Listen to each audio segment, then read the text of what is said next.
कहानी है महेश की, जो एक पिज़्ज़ा शॉप पर एक डिलीवरी बॉय का काम करता था। रात को एक पिज़्ज़ा डिलीवरी के लिए फ़ोन आता है और महेश ऑर्डर लेकर डिलीवरी के लिए निकल पड़ता है। डिलीवरी प्लेस पर पहुंचकर महेश वहां की डोरबेल बजाता है। डोरबेल की आवाज़ सुनकर संजय, जिसने पिज़्ज़ा ऑर्डर किया था, वो अपने घर का दरवाज़ा खोलता है। दरवाज़ा खोलकर देखने पर बाहर कोई भी नहीं होता और संजय ज़मीन पर पड़ा पिज़्ज़ा का बॉक्स उठाकर घर के अंदर चला जाता है। संजय पिज़्ज़ा के बॉक्स को टेबल पर रख देता है और जब वो किचन में से प्लेट्स लेने के लिए जाता है तो वहाँ किचन की शेल्फ पर एक पिज़्ज़ा को देखकर वो बहुत डर जाता है। डोरबेल की आवाज़ सुनकर जब संजय दोबारा से दरवाज़ा खोलता है तो वहाँ ज़मीन पर एक पिज़्ज़ा बॉक्स पड़ा हुआ था, जिसे देखकर संजय जल्दी से दरवाज़ा बंद कर देता है। डोरबेल फिर से बजती है, पर इस बार संजय पीप होल से देखता है और बाहर उसे एक पिज़्ज़ा डिलीवरी बॉय दिखाई देता है, जिसका चेहरा बहुत डरावना था। संजय ये सब देखकर बहुत डर जाता है और लिविंग रूम की तरफ भागने लगता है। ये सब मेरे साथ क्या हो रहा है? अब मैं क्या करूं अब? मैं पुलिस को फ़ोन करता हूँ। हाँ, पुलिस को फ़ोन करता हूँ। हेलो सर, मुझे आपकी हेल्प। हमारा पिज़्ज़ा कैसा लगा आपको सर? ये कैसे हो सकता है? तभी संजय के सामने एक साया आता है, जो पिज़्ज़ा डिलीवरी बॉय महेश का था। क्या मैं आपको याद हूँ सर? 2 हफ्ते पहले जब आपका फ़ोन पिज़्ज़ा ऑर्डर करने के लिए आया था और मैं ही डिलीवरी बॉय था। सर, आपका order. Have a good day.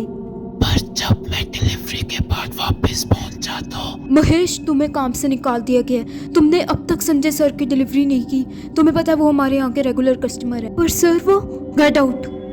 मैंने अपनी पढ़ाई छोड़कर वो नौकरी की थी ताकि अपनी माँ का इलाज करा सकूं, पर तुम्हारी वजह से इसलिए मैंने जहर पीकर खुद को मार लिया। मुझे माफ कर दो, मैं तो बस फ्री में पिज़्ज़ा खाना चाहता था। अब तुम्हें भी मरना होगा। संजय अपनी जान बचाने के लिए वहां से भागने लगता है। मदद करो, कोई तो ये दरवाजा खोलो। अगली सुबह जब पुलिस संजय के घर पहुंचती है तो टेबल पर पड़े पिज़्ज़ा और जहर की बोतल को देखकर वो संजय की मौत को सुसाइड का नाम दे देते हैं। कभी भी डिलीवरी बॉय से मजाक मत करना।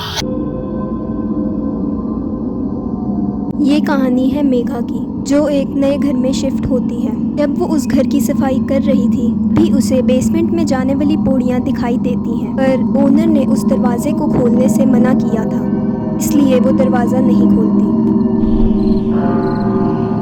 रात को जब मेघा सो रही थी तब से एक आवाज़ आती है। उस आवाज़ का पीछा करते करते वो उसी बेसमेंट तक पहुंच जाती है और वो दरवाज़ा खोल देती है। कितना पुराना और कितना डरावना है ये बेसमेंट। और ये हेल्प मी, ऐसा लगता है जैसे कोई किसी को टॉर्चर करता था यहाँ पे। ये कैसी अजीब सी डॉल है। तभी उसे वहाँ पर एक दरवाज़ा दिखाई देता है। इसकी चाबी कहाँ पे होगी अब? तभी उसे वहाँ पर एक ड्रॉर से वो चाबी मिल जाती है और वो वहाँ का दरवाज़ा खोल देती है।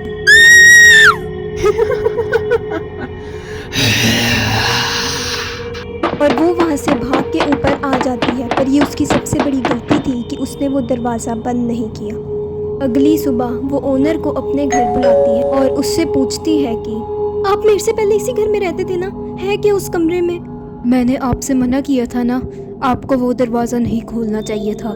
मुझसे पहले इस घर में एक औरत अपनी बेटी के साथ रहा करती थी।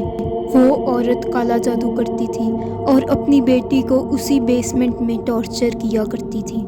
एक रात वो औरत जब अपनी बेटी को बेसमेंट में देखने के लिए जाती है तो वहाँ उसकी बेटी मरी हुई थी और तब से उस बच्ची का साया वहीं कैद है जिसे तुमने खोल दिया। तो उस बच्ची की माँ कहाँ पे है?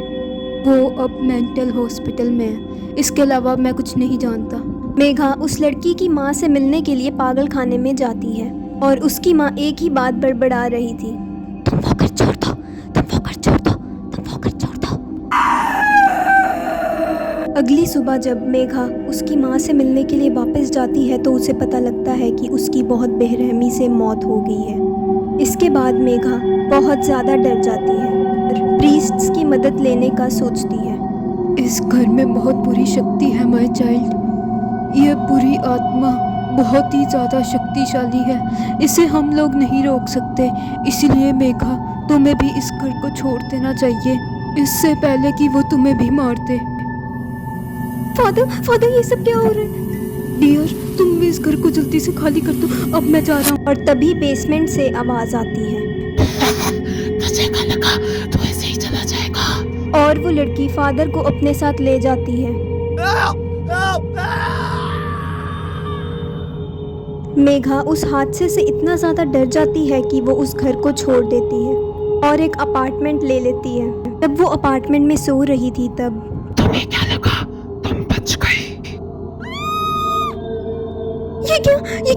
ये उस बेसमेंट में कैसे आ गई? मेरे साथ रहने आई हो।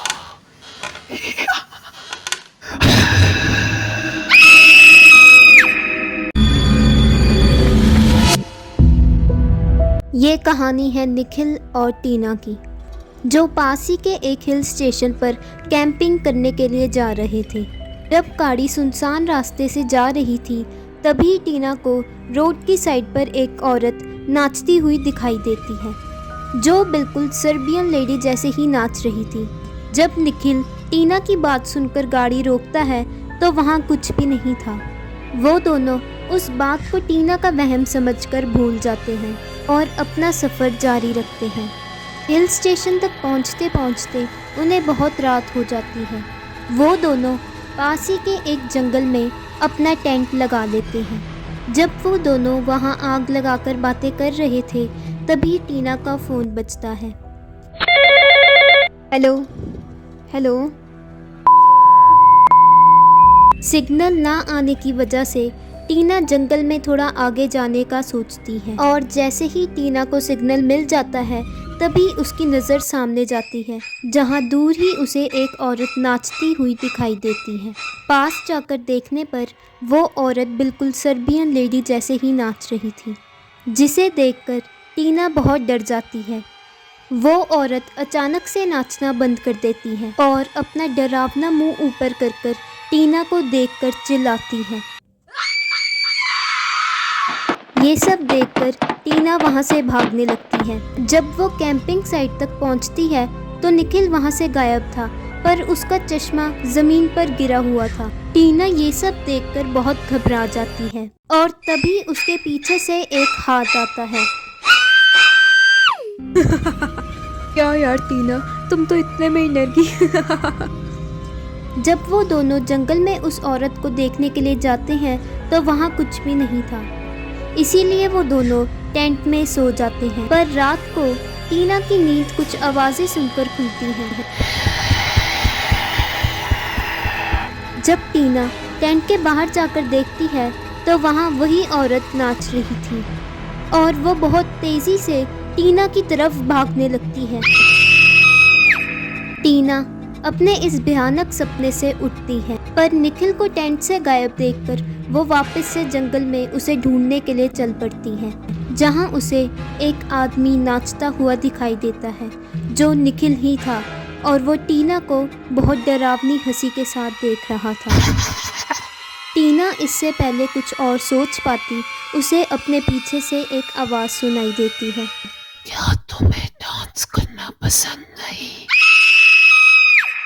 अगले दिन टीना और निखिल की लाश जंगल में मिलती है और तब से कई लोगों को उन दोनों की आत्मा जंगल में नाचती हुई दिखाई देती है।